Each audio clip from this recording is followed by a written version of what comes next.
stop. Hop, on regarde pas comme ça. C'est le sujet du jour. Oui, le sujet du jour, c'est quoi?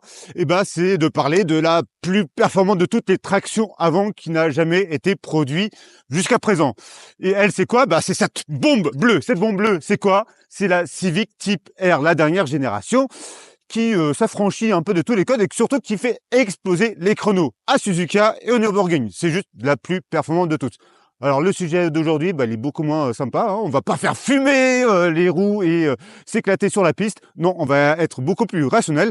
Restez avec nous pour ce sujet super ennuyeux parce qu'on va faire que de la départementale. La question c'est quoi? C'est de savoir est-ce qu'elle est capable d'être vivable tous les jours, cette Civic Type R? Est-ce qu'il faut vraiment craquer pour ces lignes totalement spectaculaires, son look à l'ancienne? On a l'impression qu'elle est sortie de Fast and Furious. Est-ce qu'elle est vivable tous les jours? Eh ben, j'ai fait que de la départementale avec. J'en ai fait plus de 600 kilomètres et des petites villes de campagne. Est-ce que c'est vivable?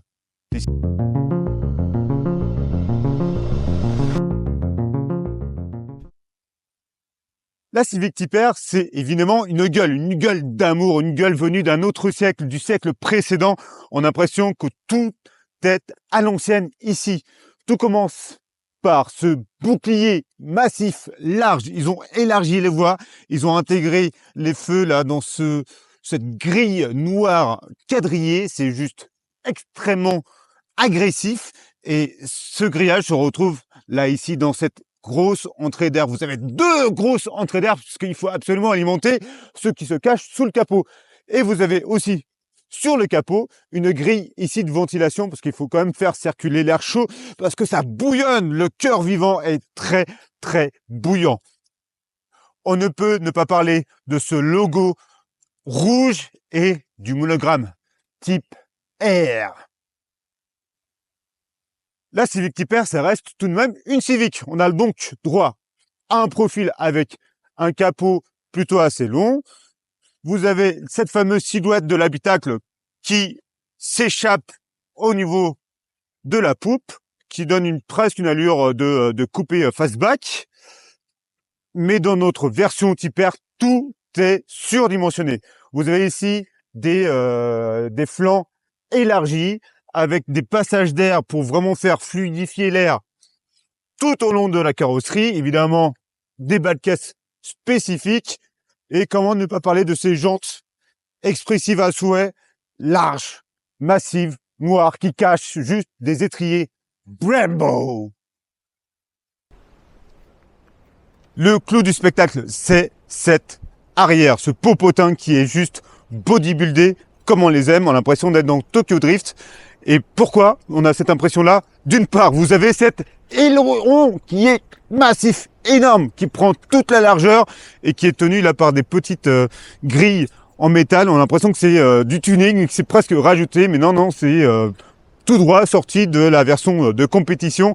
J'ai l'impression de rouler avec ça dans une voiture de course qui a été civilisée, et c'est d'ailleurs un peu le cas. N'oublions pas, là, ici, les voies qui ont été élargies, ça donne beaucoup de force au design, sans oublier tout le bouclier qui devient plus gros, plus massif, et là, ici, extracteur d'air et 3 canules d'échappement dans une centrale qui est beaucoup plus grosse, plus massive que les autres. Ça donne un look, mais à tomber. Tout le monde regarde, tout le monde trouve ça juste génial, alors que on pourrait croire que ça en fait trop, mais non, c'est juste bien fait. C'est ça qui est le plus surprenant. Et ce qui est bien fait, c'est aussi ce qu'il y a sous le capot. Oui, sous le capot, c'est juste un cœur vaillant, comme on les aime. Un truc qui sort, encore une fois, d'un autre siècle, mais c'est juste ça qui est génial. On va sous le capot, donc. Une petite languette. Le petit système habituel. Donc là, vous avez un vrai moteur également à l'ancienne. On a l'impression qu'il sort en effet de 2 à 3 décennies en arrière. Pourquoi? Parce qu'il s'agit d'un 4 cylindres turbo essence, tout simple, VTEC, mais qui développe 330 vrais chevaux. Ce sont des purs sang, ce ne sont pas des petits bourricots. Non, ils sont là vraiment et c'est le plaisir total. On les entend et ils nous offrent vraiment des sensations de conduite. Mais ça, on en parle après, dans les essais.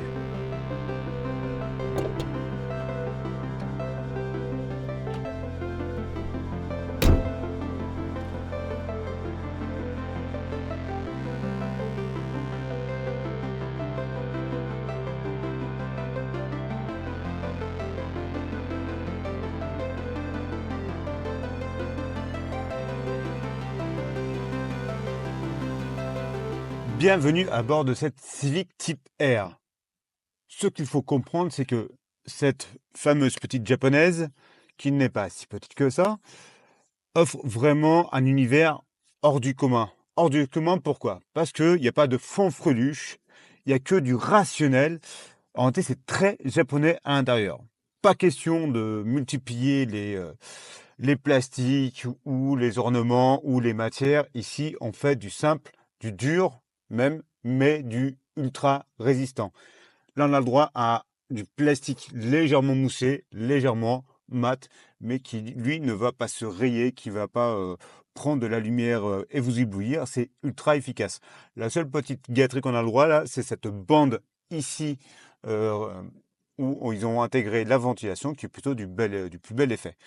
Mais ce qui est bien, c'est que sans vouloir en faire trop, l'ergonomie est plutôt assez simple. Par exemple, on retrouve sur cette bande toute la partie de la ventilation. C'est simple, c'est efficace. Il y a des boutons, il y a des nanomètres, tout ça. Donc ça se passe plutôt bien avec des petits écrans. On est bien, c'est facile à comprendre. Autre partie essentielle, c'est évidemment la console centrale. Vous avez le droit à un chargeur à induction et surtout cette partie-là, cette partie qui est magique, c'est celle qui laisse ressortir cette fameuse boîte de vitesse manuelle à 6 rapports qui est, comment dirais-je, addictif. C'est vraiment addictif de conduire cette voiture parce que c'est des rapports ultra courts. On a juste le poignet à manœuvrer et tout ça avec la danse des pieds au niveau des pédales. Et là, vous avez l'un des secrets du plaisir de cette voiture. En face du pilote, on a droit à un superbe volant. Là aussi, simple. Quelques fonctions. La partie de droite, ici, les boutons sont pour tout ce qui est aide à la conduite. Et la partie de gauche, c'est tout ce qui est son. Ultra efficace, ultra simple, on s'embrouille pas. Le reste, c'est sur le commodo. C'est ça qui est génial. Vous avez un autre écran ici, un écran de cockpit. Il n'est pas vraiment configurable, il va se modifier par rapport à votre lorsque vous touchez les modes de conduite qui se retrouvent encore une fois sur la console. Et il y a le Type R qui va tout déclencher. L'écran central ici accueille tout le système multimédia. Autant vous dire tout de suite, c'est pas le meilleur, loin de là. Il est comme le reste, ultra efficace, mais ultra vieux. Et là, c'est pas vraiment un plus dans cette version. Non, non, bien au contraire, c'est plutôt un moins. Par contre, il est appareillable avec les iPhones en Bluetooth. Donc là-dessus, voilà, vous avez tout votre univers. Donc voilà, tout à coup, ça devient simple, efficace et ergonomique. Par contre, pour les Android, il va falloir passer par le câble. Il y a un câble USB-A, USB-C. Mention spéciale pour les sièges. C'est l'un des attributs les plus forts, les plus marquants côté sport. Pourquoi? Regardez, en rouge, c'est des sièges baquets. Et regardez comme ils sont beaux. Ils sont magnifiques. Et en plus d'être magnifiques, ils tiennent bien. Et ça, c'est génial. Ils tiennent super bien. Moi, je suis super bien dedans. C'est juste voilà, l'un des meilleurs éléments à l'intérieur et qui fait vraiment le sport. D'ailleurs, à l'arrière, ils sont aussi rouges. On va les voir. À l'arrière, on est extrêmement confort. Attention, c'est liseré rouge et c'est pas rouge entièrement. Je sais pas pourquoi je les voyais rouges alors que c'est la moquette qui est rouge partout. Non, là, vous avez juste droit à de l'Alcantara ou du Nubuck avec un liseré rouge, mais ils fonctionnent parfaitement, ils tiennent bien aussi. Et les passagers arrière, ils sont pas du tout à défaut parce qu'ils ont un espace aux jambes qui est juste colossal. Encore une fois, 1,80 m devant, 1,80 m derrière. Regardez l'espace que j'ai aux jambes. Et en plus, vous avez des caves pour mettre les pieds. Donc, on est plutôt confort. Et les sièges, encore une fois, sont légèrement enveloppants, légèrement mous. Et cette matière, genre Alcantara Nubuck, fait que c'est extrêmement agréable. Et vous n'avez pas de problème au toit non plus, de garde au toit. Non, non, c'est vraiment bien. Et mon siège auto, 2 isofix à l'arrière pour emmener les enfants. Ça sent la berline capable de tout faire, ça, non? Pour d'ailleurs, en parlant d'enfants, forcément, enfant, ça veut dire beaucoup d'affaires. Il faut qu'on parle du coffre. Pour une sportive, c'est l'un de ses atouts. Oui, le coffre, c'est l'un de ses atouts. Pourquoi? D'une, parce que c'est une ouverture à haillons. Donc, on appuie dessus. Attention à l'aileron.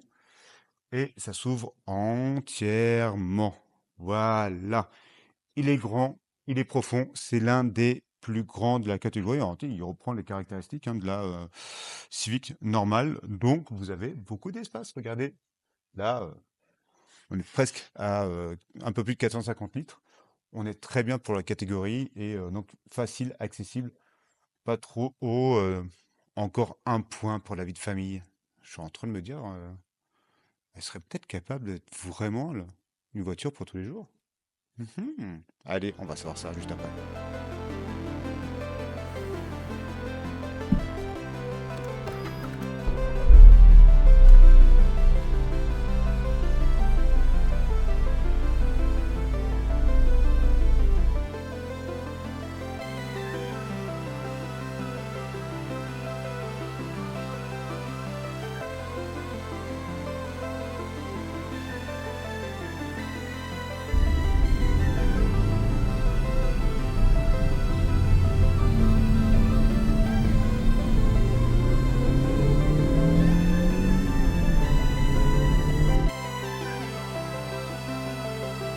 Notre exercice est de savoir si cette Civic Type R est capable d'être vraiment une bonne amie sur la vie de tous les jours. Eh ben, sachez que oui, allons-y, tout de go, oui, elle l'est. Alors pourquoi elle l'est? C'est parce que d'une, si elle reste ferme, ça reste une sportive, donc elle est bodybuildée, elle est là, on la sent. Elle n'est pas trop inconfortable. C'est-à-dire, j'ai fait du Paris, des pavés parisiens, j'ai fait de la ville de campagne, des villages avec les routes totalement défoncées. Évidemment, c'est pas une Citroën, ça cogne, mais ça reste, entre guillemets, raisonnablement jouable. Il faut pas avoir de problème de dos ni quoi que ce soit, on est bien d'accord. Mais pour quelqu'un en état physique convenable, il n'y a pas trop de soucis. Et même l'inverse, je commence à m'habituer au bout d'une semaine. Donc j'ai presque l'impression de ne pas ressentir les secousses, alors qu'il y en a en permanence. Mais encore une fois, c'est assez bien pompé, donc ça va, ça va. À cela, il faut rajouter que vous avez de l'espace à l'arrière, que vous avez un vrai coffre. Donc oui, c'est jouable d'aller faire les courses avec sans trop se prendre la tête à savoir qu'est-ce que je vais faire. Donc non, non, vraiment, c'est ça qui m'impressionne le plus. L'objectif est atteint, on peut rouler tous les jours avec. Ceci dit, rouler tous les jours avec, ça veut dire quoi? Ça veut dire aussi sacrifier son portefeuille, parce que les consommations, là, c'est un peu moins jouable. Comptez entre 8 et 8 litres et demi de moyenne sur route départementale. Difficile de descendre en dessous des 8 litres. Très difficile de descendre en dessous des 8. Là, il faut vraiment jouer à fond l'éco-conduite, l'anticipation, tout ça. Donc, ça devient même presque un petit peu pénible. Mais bon, comptez donc entre 8 et 8 litres et demi. Sur autoroute et en ville, ça va me grimper entre 10 et 12 litres. Aïe, aïe, aïe. Donc la moyenne de tout cela, elle compter entre 9 et 10 litres pour un usage courant. D'ailleurs, là, c'est un peu mon cas. J'étais à 7 litres 8 et là, je viens de remonter à 9 et quelques. Faut dire que j'ai fait quelques accélérations parce que c'est ça le plus génial dans cette voiture. C'est quand vous faites tomber deux rapports.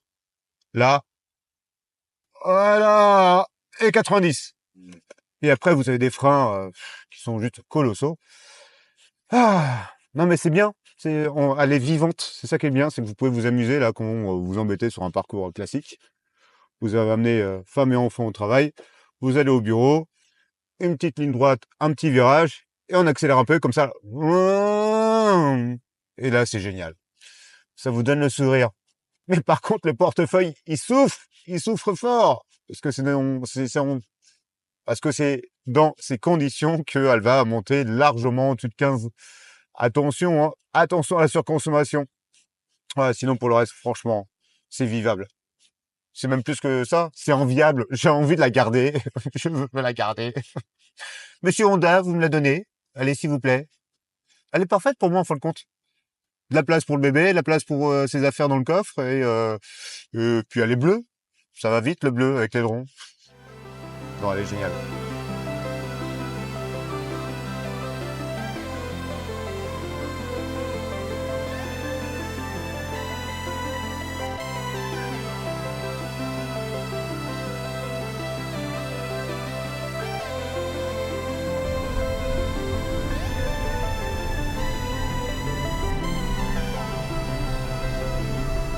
Parlons des choses qui fâchent. Et bah, la chose qui fâche, c'est quoi? C'est que, cette superbe machine coûte 57 000 €. C'est, bien plus que l'ancienne génération, dont on est dans une inflation des prix comme tous les autres modèles de la gamme Honda et même, de tous les autres modèles tout court, de tous les constructeurs. Il y a une vraie inflation tarifaire dans tout ce qui se passe aujourd'hui.